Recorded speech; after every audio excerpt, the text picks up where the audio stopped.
Oh itu takfiri nggak benar khilafah. itu, mengkafirkan orang kan itu kafir, mengkafir-kafirkan itu nggak benar. Kafir apa dasarnya? Kecuali dia apa ya? Ya itu kafir kan orang Rasulullah pernah ceritanya Pak, yang ahli siapa sahabat mati orang membaca, Anda tahu dari mana dia kafir nih? Kan gitu kan, nggak bisa, bukan hak kita mengkafirkan.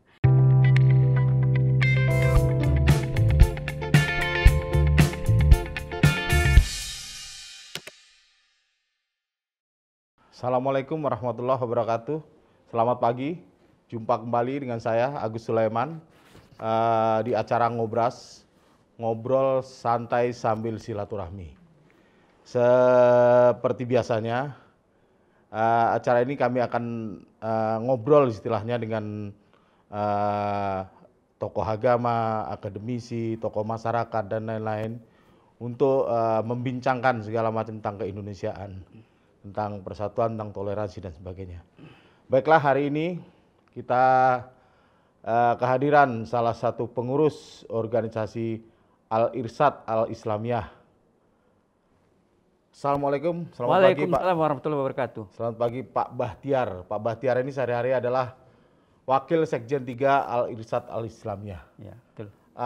Baiklah Pak, mungkin langsung saja. Ya, betul. Pak Bahtiar bisa dijelaskan apa dan bagaimana Al-Irsyad Al-Islamiyah, sejarah Al-Irsyad Al-Islamiyah di Indonesia, Pak? Ya, Al-Irsyad Al-Islamiyah itu kan Al-Irsyad Al-Islamiyah itu kan dulu didirikan tahun 1914. Tahun 1914 sebelum kemerdekaan oleh Pak Ahmad Surkati. Beliau inilah yang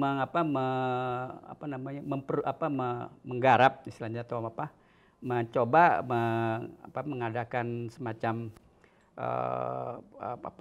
pembinaan kepada warga-warga yang keturunan Arab.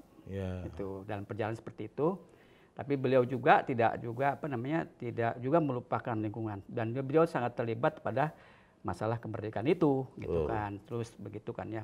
Sampai akhirnya beliau memberikan pendidikan dan berlanjut sampai sekarang menjadi ormas, gitu kan. Di mana setiap cabang itu rata-rata di seluruh hampir provinsi seluruh Indonesia ada gitu. Nah itu Pak sementara gitu ya kan. Dan kegiatan Al-Irsyad itu ada 3. Di pendidikan, dakwah, dan sosial ekonomi. Itu Pak, itu 3 hal ini kan ya. Itu. Mungkin bisa diuraikan Pak, pendidikan itu apa aja, dakwah bagaimana, dan sosialnya seperti apa? Kalau pendidikan itu ya seperti ada yang formal kan ya, ada yang madrasah juga, ada sedikit lebih banyak emang ke pendidikan Pak, sekolah-sekolah formil lah, di cabang-cabang itu. Adapun yang lainnya ya sebagian kecil-kecil aja itu kan ya. Baik madrasah pun ya semacam ya tidak menentukan, tapi lebih banyak ke pendidikan, mereka mendidikan sekolah-sekolah itu kan ya. Kedua, kalau dakwah itu ya baik dalam arti di kelompok-kelompok yang di kantong-kantong Al-Irsyad melalui takliman gitu kan ya. Kan terus ada pengajian-pengajian rutin lah itu kan ya, yang sifatnya masalah akidah, masalah fikih segala macam lah itunya kan. Dan kalau masalah sosek, kita emang ada punya rumah sakit, dan kegiatan memang ada pembantuan ke orang-orang yang tidak mampu segala macam lah ya kan. Itu seperti itu Pak ininya kan besarnya. Jadi di sosek itunya. Sejauh ini berapa sekolah ada, kira-kira jumlah sekolah, rumah sakit sama itu berapa yang dimiliki? Kalau saya nggak tahu pasti Pak, tapi yang jelas di daerah-daerah tuh ini mungkin majelis pendidikan kan artinya kan di atas 100-an lah kan ya. Seluruh Indonesia itu Pak ya? Ya. Seluruh Indonesia ya? Seluruh Indonesia Pak, sampai di Irian pun ada gitu kan ya.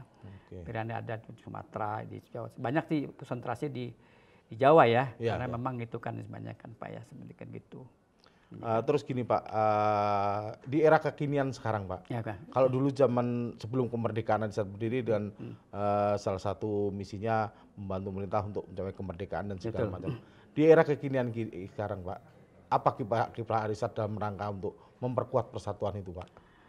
Ya kita memang memberikan pencerahan ya, bahwa sebetulnya agama Islam itu seperti apa ya, yang tidak yang memang memotivasi mereka bagaimana pasti berkoher dalam arti kata bagaimana mencerdaskan bangsa kan ya, artinya hal-hal yang ini kan memang kalau ada semacam perbedaan pendapat tuh ada saja kan, masalah fikih segala macam tuh ada kan, itu aja sepertinya kan ya.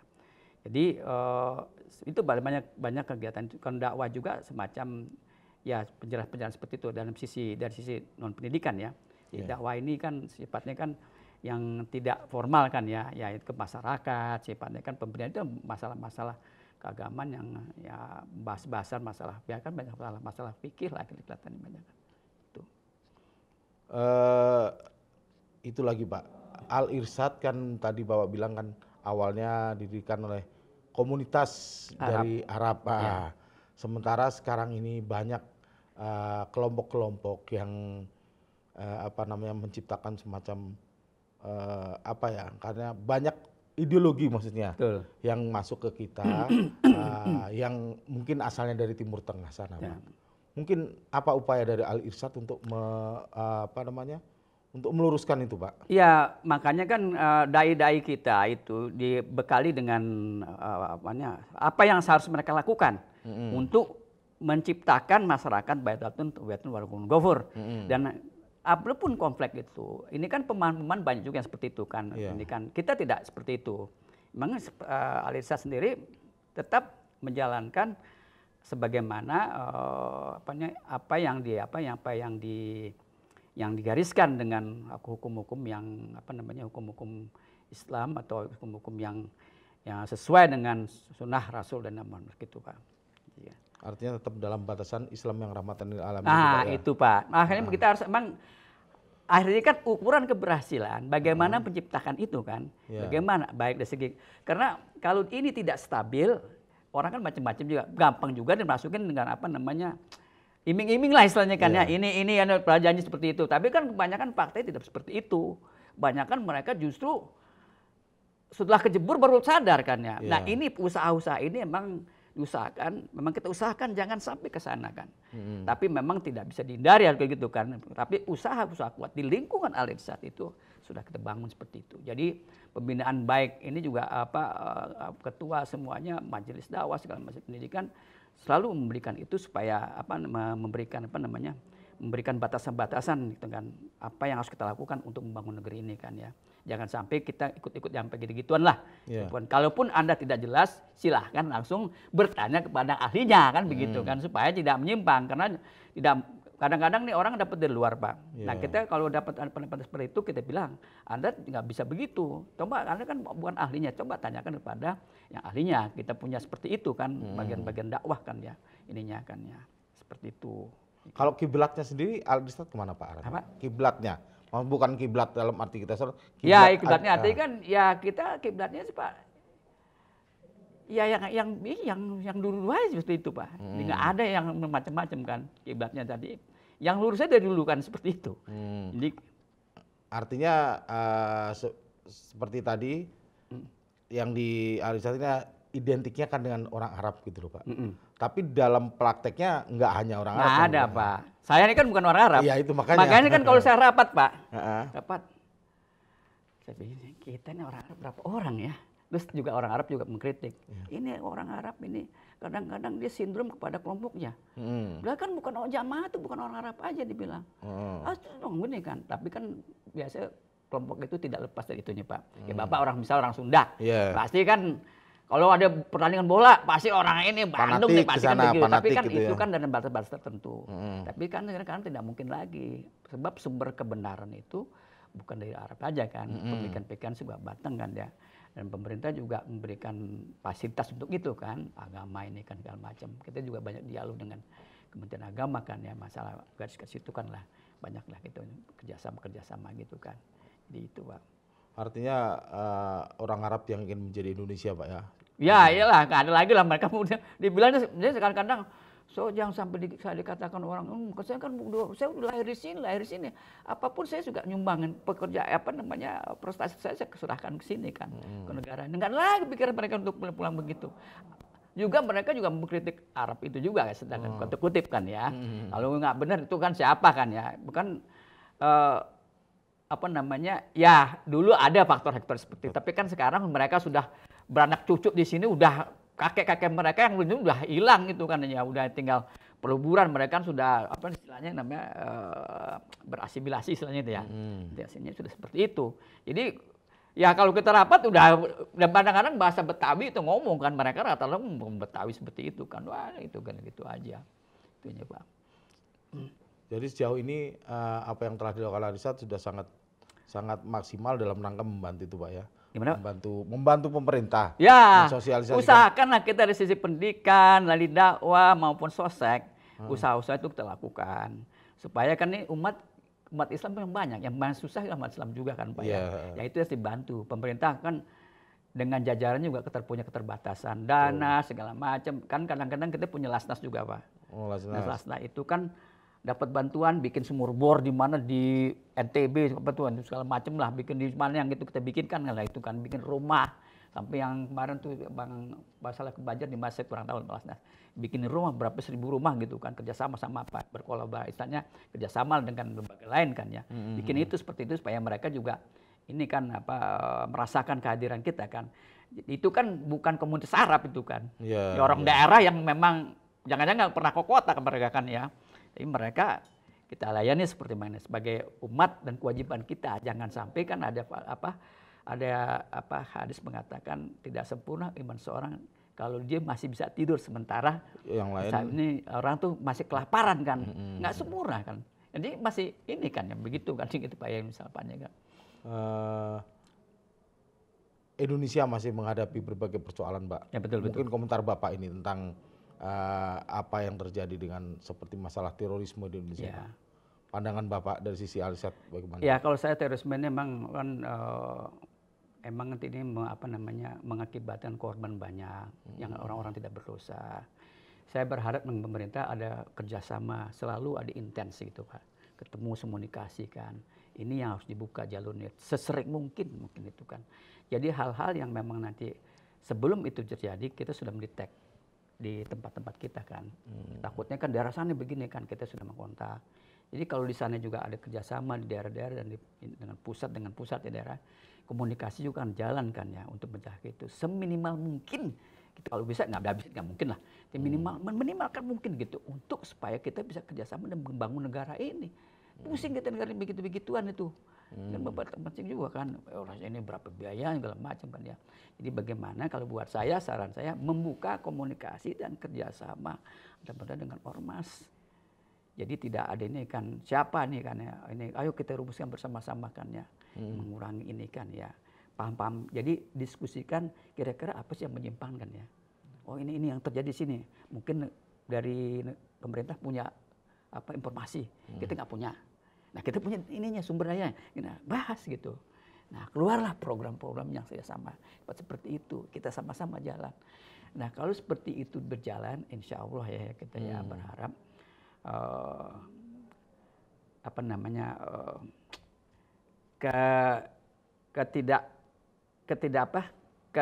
entah komunikasi atau istilah koset-koset gitu hilang lah gitu ya, karena dipasang itunya kan.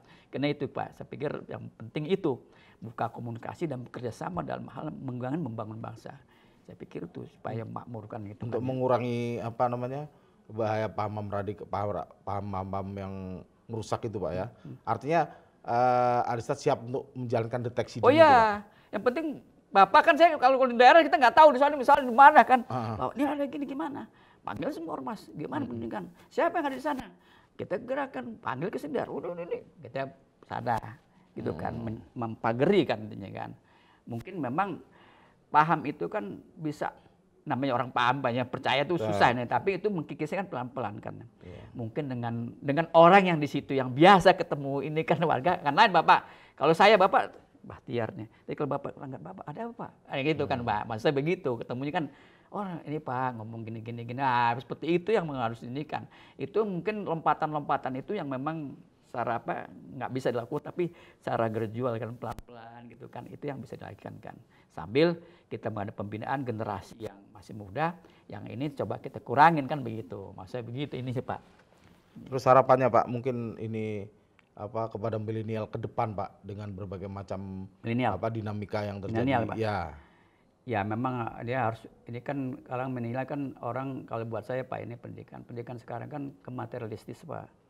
Mereka mau cari praktis saja, mau kerja, pikiran mereka ingin dapat duit banyak, karena ukuran materialistis itu menjadi ukuran. Iya.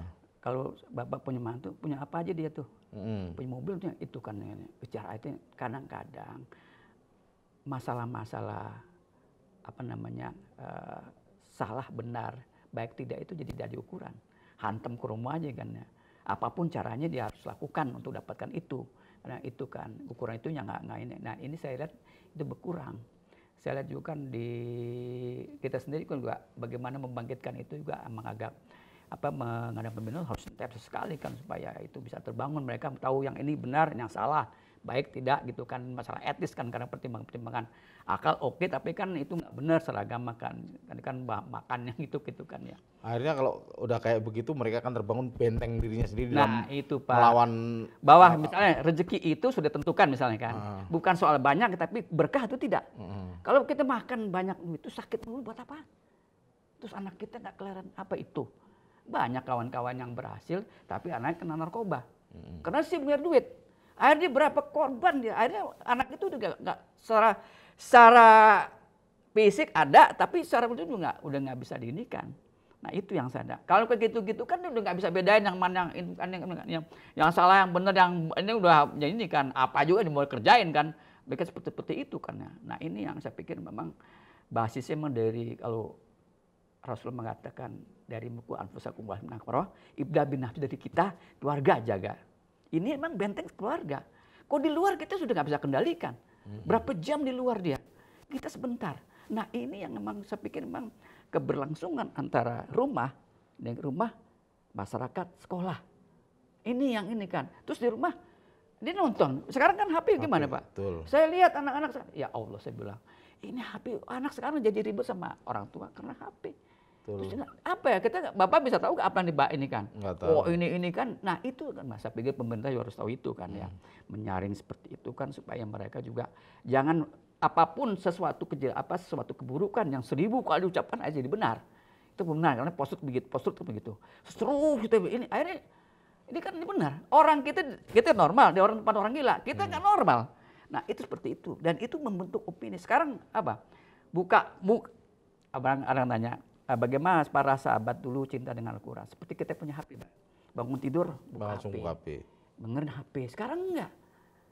Lu baca Quran maksudnya kan. Sekarang enggak HP. Anak-anak di sana, di dalam ruangan. Akhirnya kita pisah. Kita nggak tahu apa yang dilihat, segala macam kan. Itu nggak kontrol. Akhirnya orang tua, terus masyarakat, sekolah. Itu jadi, nah ini saya pikir memang bagaimana pemerintah yang punya, ini kan masyarakat, ini kan sekolah, kebijakan. Dan bagaimana kerjasama antara ormas yang kita punya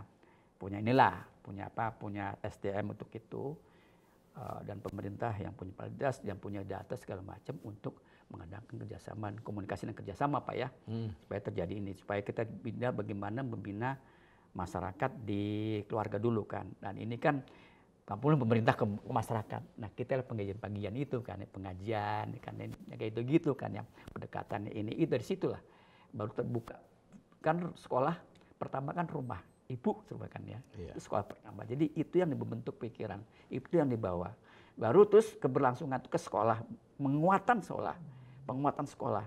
Nah anak pada saat melihat di masyarakat antara yang diajarkan dengan beda kan. Nah tugasnya dari para ormas dai-dainya membenahkan masyarakat bersama pemerintah. Jadi keberlangsungan apapun yang ini, jadi A di sini kalau Abri kan A di sana juga kan, soalnya perintah siap, saya siap lakukan, saya pelatihan gitu kan.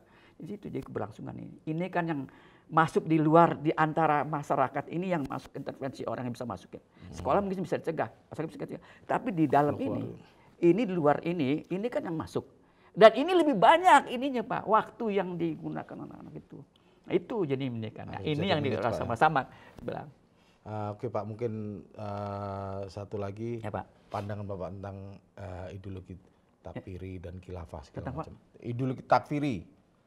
Itu nggak benar itu, mengkafirkan orang kan itu kafir. Mengkafirkan itu nggak benar. Kafir apa dasarnya? Kecuali dia apa ya? Ya itu kafir kan orang Rasulullah pernah ceritanya Pak, yang ahli siapa sahabat mati orang membaca, Anda tahu dari mana dia kafir nih? Kan gitu kan.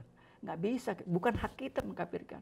Mungkin kalau dia masalah kafir, Bapak kan mengkafirkan. Kalau dia kafir itu satu istilah kan ya. Orang yang tidak menerima dari Islam atau menutup, kalau kafir itu cover kan, itu menutup, yaitu kafir sebut. Tapi orang kadang-kadang mau kafir, enggak, itu istilah kafir. Tapi mengkafirkan orang itu bukan hak kita. Kafir ini nggak bisa begitu, kan ya. Saya bilang ini kan bukan itu ininya kan. Apalagi cuman berbeda aja gitu Pak. Nah itu yang jadi masalah Pak. Itu yang kadang-kadang ya namanya orang ilmu comot-comot kan ya. Yang ngedai juga comot-comot. Asal-asal begini tidak meluruskan ini loh, ini jalannya. Kalau ada yang menyimpang ini begini ini kan. Itu yang saya pikir emang harus diberikan itu kan yang mendasar kan ya. Persoalan sampai nanti ada penyimpangan segala macam itu lain lagi kan ya. Tapi mainstreamnya itu inilah ajaran mengajarkan. Bagaimana kalau bisa itu suruh panggil. Tidak akan mengajar Pak. Ayo masuk ke sini. Yang kafir udah kita nggak sebut kafir lah. Saya meskipun dia kafir kita nggak sebut dia kafir. Ayo masuk sini. Karena kita mau sama masuk surga sama-sama. Gimana? Ya tugas kita ajarin. Rasulullah kan tipu segala macam. Supaya dia bukan dia bisa masuk surga kan? Dia bisa masuk surga sendiri. Buat apa? Tapi dia punya tugas. Bahkan makanya ngajak surga itu jangan sendiri dong. Kan surga luas. Dan itu juga sampai Allah menegur Rasulullah pada saat ada orang buta segala macam. Itu kan keras tegasnya. Apa karena orang itu? Itu kan gimana itu? Kalau saya baca, waduh, itunya dia kafir, cacat lagi kan begitu Pak. Nah kalau Bapak lu kafir, cacat udah gitu dicuekin kan. Tegur Allah turun ayatnya kan. Jadi memang tugas kita Pak. Jangankan kalau kita dari kita sendiri, rumah dan anak. Kesadaran terus dibentuk. Tugas kita sebagai orang tua. Makanya saya bilang menganggap teman-teman yang berhasil. Keberhasilan satu rumah tangga, lihat anaknya. Anda boleh punya harta, tapi anak-anak berantakan. Nggak karuan. Dan saya bilang Pak, kalau Anda saat Anda sudah di Bali atau gak Pak, napas tinggal satu-satu saya bilang. Ya kan? Lihat anak-anak sudah ngumpul kan Pak. Ada yang insinyur yang bahas. Apa yang diharapkan anak? Saya bilang, Bapak harapin apa? Bacaan Yasin Pak, saya bilang. Nggak ada saya bilang. Nggak ada. Bisa. Kita tahu berarti itu perpisahan yang tidak akan ketemu lagi. Harta tidak ada lagi. Anak pada ngumpul yang berhasil, enggak. Coba bacaan Yasin anak saya baca. Itu saya bilang. Saya bilang anak saya nggak minta apa-apa kamu. Tapi tolong kalau saya nanti bacaan Yasin, itu yang saya harapkan. Nggak ada saya bilang. Mau-mauannya nggak ada. Ya namanya orang kan ya. Kalau jadi saya pikir itu Pak buat saya. Jadi bagaimana dalam buat antara pemerintah dengan ormas buka komunikasi dan kerjasama. Kedua dari segi kami akan terus-menerus memperbaiki ya kan bagaimana mereka mendapatkan ajaran agama yang lurus dan benar kan gitu kan ya. Benar sehingga mereka bagaimana membangun masyarakat sekitarnya. Dan kalau berhubungan dengan orang luar ya ada orang memang bisa diajak, kita usahakan aja, kalau enggak ya udah gimana kan, masing-masing punya garis gitu. Satu lagi yang khilafah tadi Pak, khilafah. Khilafah kan istilah Islam itu khalifah, tapi kalau dia memang merubah sesuatu itu ya, artinya kan sekarang apa ada Pak? Nggak ada kan Pak, ngapain teh ngomong gitu-gitu. Gitu kagak ada. Tapi faktanya kan ada. Ya Pak. Kalau fakta Bapak bilang orang takfir juga ada Pak. Ada itu ya namanya paham komunis itu ada, tapi kan apa itu? Ngapain kita sesuatu yang sekarang bisa nggak kita bangun yang ada kita punya ini dengan itu kan? Begitu yang ada itu bangun. Ngapain? Buktikan gitu kan ya. Nah itu juga kalau memang kemiskinan segala macam orang juga ngapain sih bikin-bikin macam-macam kan ya Allah. Itu capek-capekin aja kan itu kan. Pikir itu. Jadi inilah. Jadi bagaimana sekarang umat Islam ini membangun badatun semuanya merasa sejahtera, ini damai. Tidak ada lagi ajaran agama Islam itu yang merasakan kenikmatannya itu bukan orang Islam saja, tapi semua umat. Itu kita bicara. Itu yang kita maksudkan. Dan itu apakah sifat seperti apa? Ya tergantung kita lagi kan. Pak. Kembali ke kita. Ya demikian acara ngobras kita hari ini. Ya obrolan yang cukup luar biasa dengan Pak Bah Diyar dari Al-Irsyad Al-Islamiyah. Banyak sekali yang bisa kita petik pelajaran dari perbincangan tadi. Salah satunya adalah kesiapan ormas seperti Al-Irsyad untuk membantu pemerintah dalam melakukan deteksi dini dari berbagai macam penyebaran paham-paham kekerasan. Kemudian pentingnya keluarga untuk membentengi anak-anak dari berbagai ideologi-ideologi luar.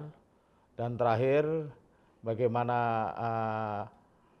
pentingnya juga para dai untuk diberikan pembekalan tentang hal-hal yang intinya ingin merusak Islam itu sendiri. Demikian, terima kasih atas perhatiannya. Wassalamualaikum warahmatullahi wabarakatuh.